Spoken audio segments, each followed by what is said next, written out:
Hello friends, welcome to my channel. हमारे चैनल को सब्सक्राइब कर दीजिए और बच्चों के लिए फ्री ट्यूशन लीजिए।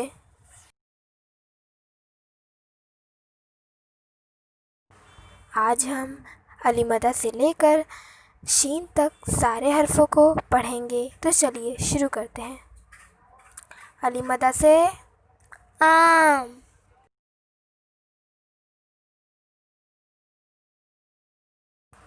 अलिफ से ऊत,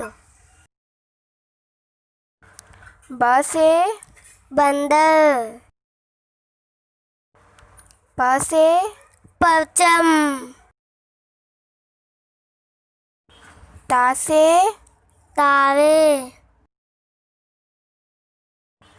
ट से टमाटर, स से समर, जीम से जंगल, च से चांद, ह से हुर्फे तेजी, ख से खंजर,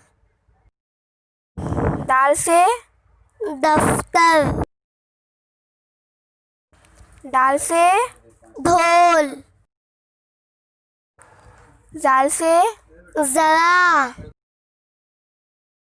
र से रेत और रस्सी, र से रीढ़ की हड्डी, ज से जंजीर,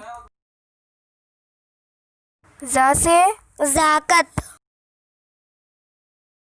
सीन से सिक्का,